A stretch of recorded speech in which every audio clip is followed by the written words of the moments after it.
BFM Business, BFM Crypto, le club. Amaury de Tonquedec. Bonjour à tous, c'est le club BFM Crypto, soyez les bienvenus. Premier lundi de septembre, ça y est, c'est la vraie rentrée. En tout cas pour ceux qui avaient la chance d'être à Surfing Bitcoin à Biarritz et qui ont pu prolonger un petit peu l'été. J'y étais notamment avec Sébastien Gouspiou qui est en ligne avec nous et il nous débriefera cette 5e édition. Sébastien fera aussi un point sur le minage de Bitcoin 130 jours après le halving.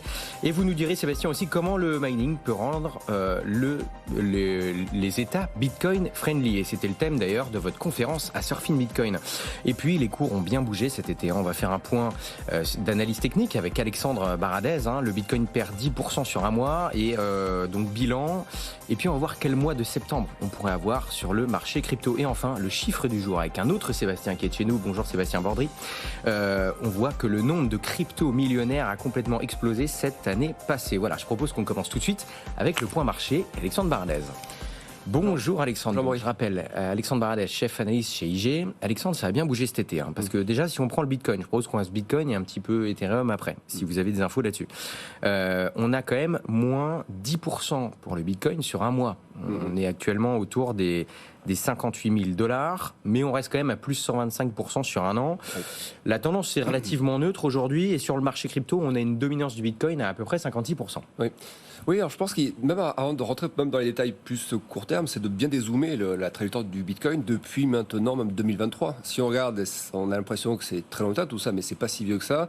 Début 2023, donc un peu plus d'un an et demi, on était à 16 000 $, 16 500 $ sur Bitcoin. L'année dernière, cette année, mois de mars, record absolu, 73 000 $. Donc c'est un cours multiplié par 4 en moins de 2 ans. Donc ce qu'on observe finalement depuis quelques mois maintenant, c'est quelque chose d'absolument sain, d'absolument normal en fait. On a effectivement du mal à définir une trajectoire parce qu'on se dit est-ce que c'est baissier, et en fait c'est ni l'un ni l'autre. C'est typique de ce qu'on appelle une phase de consolidation. C'est-à-dire vous avez un rallye absolument extraordinaire qui a précédé. Alors certes la baisse qui a précédé était aussi extraordinaire, mais le rallye qui a démarré s'est fait sur des différentes bases, la question des ETF, la question du risque géopolitique, la question du pic inflation aux États-Unis, de beaucoup de choses. Donc désormais on est dans une phase qui est aussi beaucoup plus lisible et plus saine, c'est-à-dire que après le normal rallye qui s'est mis en place en 2023 et le sommet 2024, on a une phase assez latérale qui est certes très ample. En gros, on part de 73 000, on est descendu vers les 50 000, et on est aussi dans cette zone-là. Donc, je pense que c'est le mouvement qui nous attend encore dans les semaines à mois à venir, mais qui est la phase qui précède le rallye suivant. Je ne crois pas du tout qu'on soit dans une phase où, par exemple, il faille se dire, tiens, après avoir tapé 73 000 $ là au mois de mars, nous risquons de nous retrouver comme en 2022 à sous les 20 000 $ parce qu'on serait sur un excès, sur une bulle ou autre. C'est très différent cette fois-ci. Les excès ont été purgés, les effets de levier ont été massivement nettoyés, le leverage, etc. Donc désormais on a des mains beaucoup plus solides aussi, les institutionnels qui sont présents, les dérivés, notamment parce qu'il y a les ETF. Donc il y a une structure de marché qui est très différente de celle de l'époque. Et donc en termes de marché pur, après c'est un actif comme un autre, désormais un Bitcoin, la structure qu'il présente, c'est vraiment une structure de consolidation, c'est-à-dire du latéral pendant quelques temps. Effectivement, on a eu une correction très importante sur le marché crypto cet été, et pas que d'ailleurs, même sur les marchés traditionnels. On parle notamment de la journée du 5 août, où tous les marchés globalement ont chuté. Mais comme vous le dites Alexandre, quand on dézoome, on voit quand même que le Bitcoin, je le disais, quand même plus 125% sur un an, ça reste quand même assez solide. Bon, tout le monde ne s'attendait pas forcément à une correction aussi forte, notamment sur les altcoins.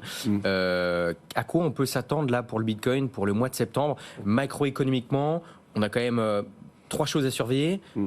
Potentielle baisse des taux de la BCE la semaine prochaine, potentielle baisse des taux aux premières, après 11 hausses consécutives, je crois, de la Fed le 18 septembre.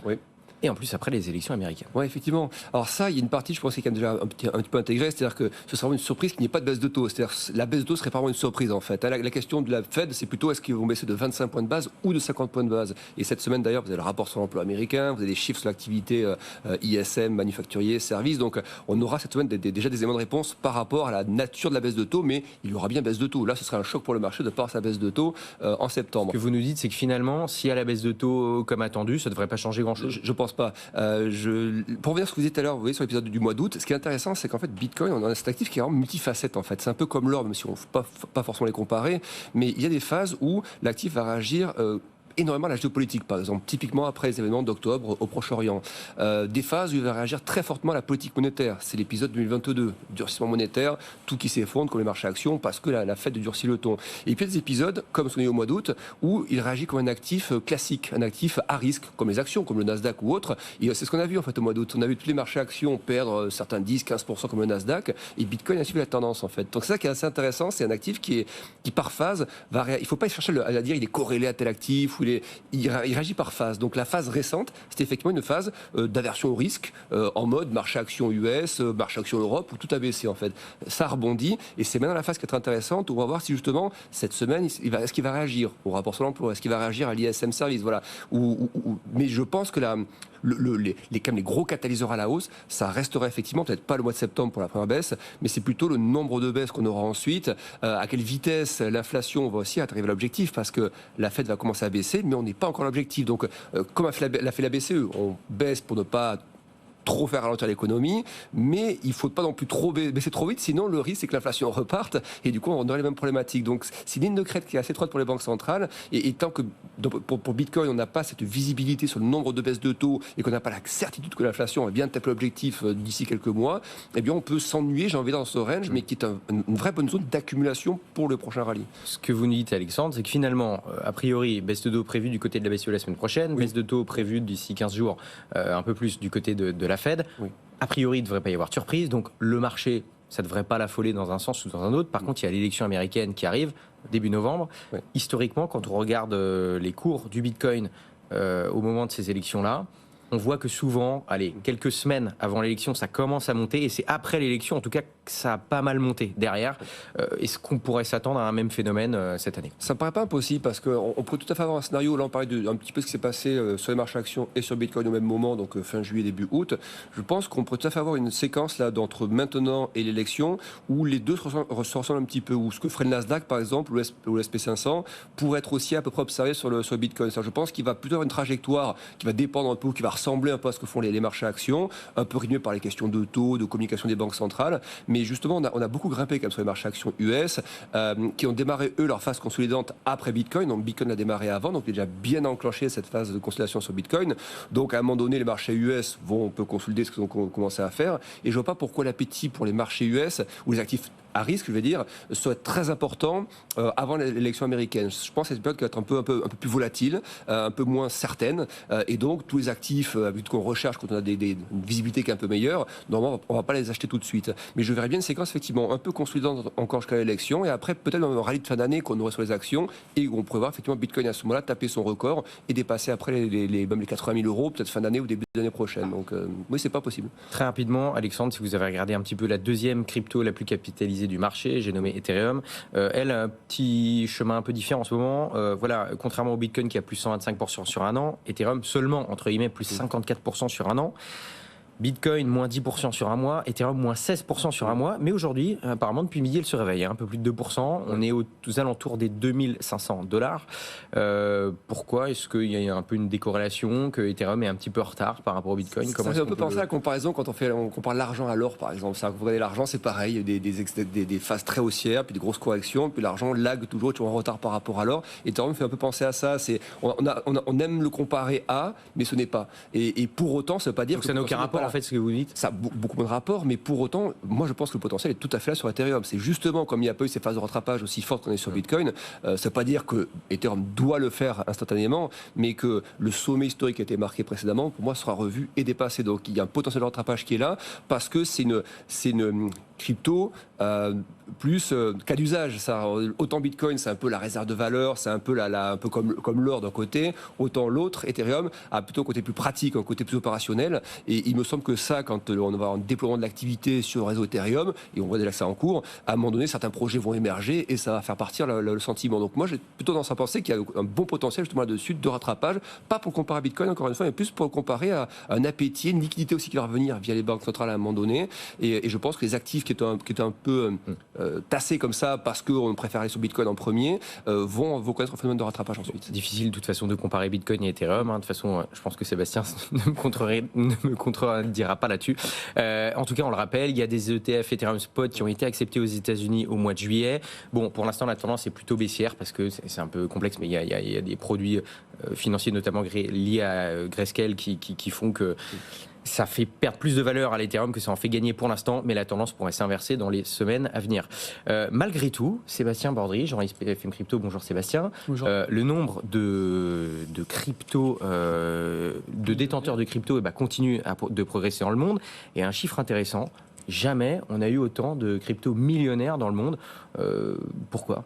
Eh bien oui, Amaury, il y a maintenant 172 300 personnes dans le monde qui détiendraient plus d'1 million de dollars en Bitcoin et en crypto-actifs, selon un rapport publié le 27 août dernier par Henley Partners. C'est un cabinet spécialisé dans le patrimoine et les investissements. Et cela représente une augmentation de 95% par rapport à l'année dernière. On va rentrer dans le détail de cette étude, dont les chiffres ont été arrêtés au 30 juin 2024. Alors, dans le détail, 85 400 personnes détiendraient plus d'1 million de dollars en Bitcoin. Cela représente une augmentation de 111% par rapport à l'année dernière. Maintenant, ceux qui détiennent plus de 100 millions de dollars en Bitcoin, ils sont aujourd'hui 156. Cela peut paraître peu, mais cela est aussi une augmentation de 100% par rapport à l'année dernière. Enfin, selon l'enquête, il y aurait aujourd'hui 11 milliardaires en Bitcoin. On peut notamment citer les frères Winklevoss, Michael Saylor qui est le PDG de MicroStrategy ou encore Tim Draper qui est un investisseur en crypto. Alors c'est assez incroyable Sébastien, parce que comment est-ce qu'on peut expliquer une augmentation aussi rapide en seulement un an, sachant que bon oui, les cours se sont appréciés, mais officiellement, on n'est peut-être pas encore complètement dans le vrai bull run, entre guillemets. Oui, alors ce qu'on disait tout à l'heure, plusieurs événements ont permis au Bitcoin de performer au premier semestre 2024. Je vous rappelle que le Bitcoin, il a enregistré une hausse de 31% depuis janvier. D'abord, donc, en janvier dernier, il y a eu la SEC, la Security Exchange Commission, qui a approuvé les ETF Bitcoin. Conséquence, la crypto-monnaie a battu son record en mars dernier en touchant les 73 000 $. Pour mémoire, les ETF sont un type de placement permettant aux investisseurs de profiter des évolutions des crypto-monnaies sans placer directement leur argent dans ces devises numériques. En avril, évidemment, le Bitcoin a connu son 4e halving de son histoire. La récompense offerte aux mineurs de Bitcoin a été divisée par 2, passant de 6,25 à 3,125 Bitcoin, faisant donc mécaniquement augmenter le cours de l'arène des crypto-monnaies. Et enfin, ce dont on parlait tout à l'heure, les anticipations de baisse de taux de la Réserve fédérale américaine ont provoqué dernièrement un regain d'intérêt pour les cryptoactifs de la part des investisseurs. Donc en fait, pour calculer ces progressions, le cabinet Henley Partners il suit les mouvements de plus de 150 000 personnes fortunées à partir des sites tels que CoinMarketCap ou Binance par exemple. Selon ce même cabinet de conseil, la capitalisation totale des cryptoactifs atteint désormais le seuil des 2300 milliards de dollars, soit une augmentation de 89% par rapport à l'année dernière. Bon, effectivement, Sébastien, le halving, on va en reparler dans quelques instants avec Sébastien Gouspiou, que je le rappelle est en ligne avec nous. Mais d'abord, c'est quoi les pays où on trouve le plus de détenteurs de crypto, Sébastien, aujourd'hui ? La palme revient à 3 pays notamment. On retrouve Singapour en tête, suivi des Émirats arabes unis et des États-Unis. À noter que la France n'est malheureusement pas encore dans le top 20. En tout, dans le monde, 562 millions de personnes, soit plus d'un demi-milliard quand même, détiendraient des crypto-monnaies et parmi elles, 275 millions de personnes détiendraient du Bitcoin. On a une idée à peu près de combien on est, entre guillemets, la France ou on n'a pas. C'est difficile à dire. Il y aurait 12% de Français qui détiendraient des crypto-monnaies aujourd'hui, donc ça ferait un peu plus approximativement 7 millions de personnes. On est encore on est loin du top. Bon, c'est déjà pas mal, ça augmente. Bon, Sébastien Gouspiou, bonjour Sébastien, spécialiste du minage et cofondateur de Big Block Green Service. On était ensemble à Surfing Bitcoin il y a quelques jours. Biarritz, pendant 3 jours, était un peu la capitale européenne du Bitcoin. Et Sébastien, c'est intéressant parce que bon, il y avait 3 jours, dont une première journée qui était dédiée au grand public. Est-ce que, Sébastien, vous avez vu lors de cette première journée qu'il y avait plus de curieux, de néophytes que les éditions précédentes ? Bonjour. Non, moi je ne l'ai pas constaté, mais je n'ai pas les chiffres. J'ai constaté qu'il y avait du monde sur les 3 jours de manière assez équilibrée. Mais sur la journée débutant, non, j'ai pas fait très attention. J'ai vu qu'il y avait. Moi, j'ai suivi la conférence de Yorick de Montbin, qui intervient sur votre antenne régulièrement, et j'ai vu que c'était plein à craquer. Pour le reste, il y a toujours une bonne fréquentation, mais je saurais pas répondre si c'était mieux que l'année dernière. Bon, de toute façon, là, on n'a pas encore les chiffres, mais effectivement, j'y étais, on a vu qu'il y avait beaucoup de monde. De toutes les éditions que vous avez faites, est-ce qu'il y avait des différences avec celles d'avant, tout simplement? Voilà, je rappelle que c'est la 5e édition, c'était la 5e édition cette année. Cette 5e édition était recentrée sur la scène française. Sur la 4e édition, on avait la volonté, enfin les organisateurs avaient la volonté d'ouvrir une scène anglaise et de faire venir des speakers de l'étranger. Là, on s'est recentré sur la France et je trouve que c'est une bonne idée. C'est vraiment un événement français, européen et pur Bitcoin. Il y a une chose que j'ai constatée, c'est qu'on avait beaucoup moins d'altcoiners cette année et que les gens qui étaient là avaient compris que c'était un event 100% Bitcoin. Bon, ça a dû vous plaire et en plus, vous avez pu échanger un petit peu avec Jean-Marc Daniel, voilà, que vous suivez pas mal sur notre antenne. Voilà. Qu'est-ce que vous vous êtes dit avec Jean-Marc? Parce que vous avez parlé de consommation d'électricité, je crois, sur le mining. Oui, on a parlé de consommation d'électricité. Bon, j'ai constaté ce que je savais déjà, c'est qu'il est extrêmement sympathique.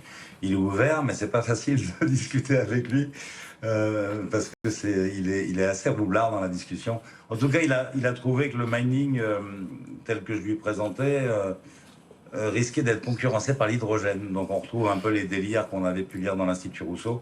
Donc je lui ai confirmé que non, hein, dans la plupart des endroits où le mining s'effectuait, il n'y aurait pas de possibilité de faire des usines d'hydrogène qui sont quand même des outils qui sont extrêmement techniques.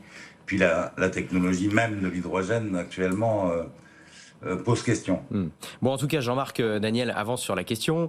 Il était avec nous du coup à Surfing Bitcoin et d'ailleurs j'en profite pour vous annoncer que depuis quelques minutes notre table ronde, voilà, que j'animais avec Jean-Marc Daniel et Yves Chouefati, fondateur de Tobam, est en ligne. Hein, voilà, sur le site de BFM Crypto, sur la chaîne YouTube et sur les podcasts, vous pouvez la retrouver. Voilà, c'était la guerre des monnaies Bitcoin face aux devises. Donc n'hésitez pas à aller la consulter. Sébastien, on est environ 130 jours après le halving. Sur cette antenne, vous êtes pas mal intervenu en tant que mineur de Bitcoin et on s'inquiétait un petit peu pour les mineurs parce que, comme l'a dit Sébastien Bordry tout à l'heure, la récompense au halving allouée en Bitcoin aux mineurs est divisée par 2 tous les 4 ans. Comment se porte le marché du mining? Est-ce que ça va bien tout simplement chez les mineurs de Bitcoin 130 jours après le halving? Alors, le mois d'août n'a pas été un bon mois. Il y a une baisse de revenus global du mining sur août. On est passé de 920 millions à 820 millions à peu près. Donc, c'est un mauvais mois qui suit le halving.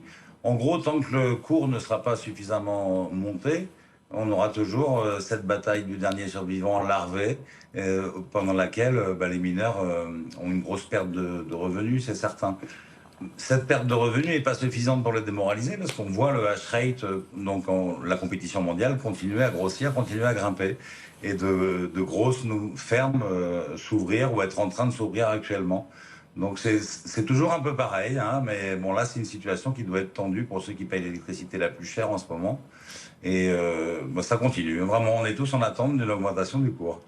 Bon, et justement, il y a un peu, je résume, je vulgarise, il y a un peu 2 types de mining. Il y a un peu le mining vert, entre guillemets, où là, on va a priori consommer de l'électricité verte et assez peu chère, a priori ce que vous faites, et le mining pas forcément vert, mais à plus grande échelle, plus industriel, qui, lui, n'est pas forcément vert. La situation actuelle, est-ce qu'elle favorise un des 2 types de mining, Sébastien? En fait, il y a surtout 2 types de mining qui rendent service à l'électricien, c'est le mining réseau et le mining hors réseau. Donc nous, chez Big Block, on fait que du hors réseau, mais les mineurs texans, par exemple, qui sont les mineurs les plus connus aujourd'hui, eux travaillent sur le réseau. Donc sur le réseau texan, ils vont utiliser de l'électricité qui est disponible sur le réseau, qui peut être ou verte ou carbonée. Il y a beaucoup de gaz au Texas. Donc pour l'instant, ce mining sur le réseau aux États-Unis est subventionné, est très aidé. Il est dépendant de ces aides et de ces décisions qui peuvent être politiques, à la différence du mining hors réseau. Donc moi, je reste convaincu que le mining d'avenir, c'est le mining au réseau. Il subit beaucoup moins de contraintes législatives et réglementaires. Bon, et surtout, il est systématiquement green.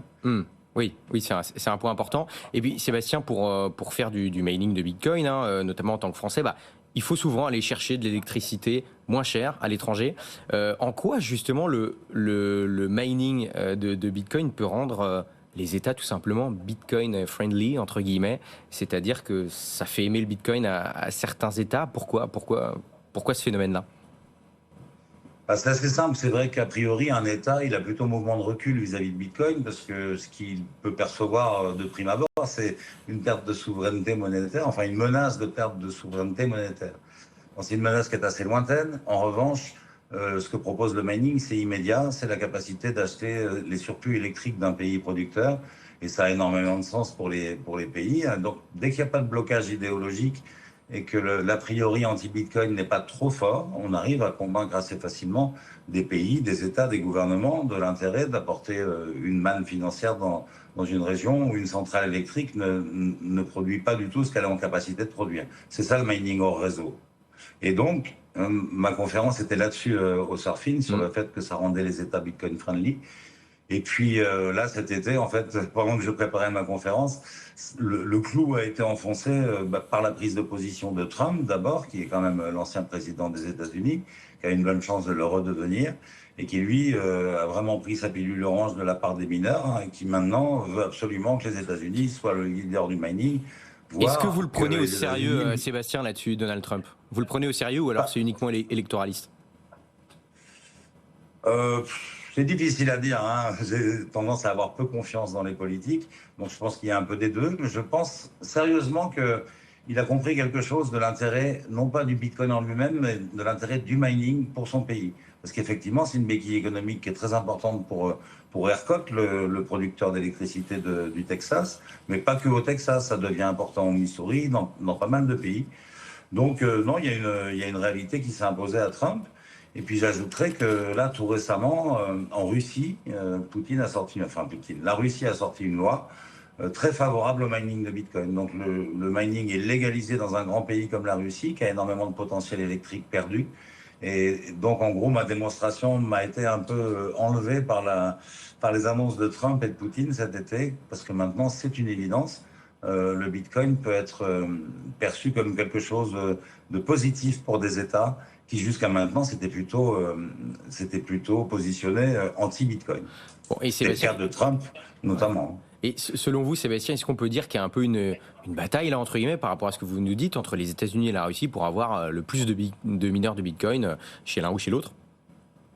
En tout cas, Poutine répond à Trump qui disait tous les bitcoins doivent être minés aux États-Unis. Là, c'est sûr qu'avec cette loi, il va attirer de nouveaux mineurs, que le hash rate russe va beaucoup grossir, et donc c'est un pied de nez à Poutine quelque part, même si je pense que c'était pas le but premier.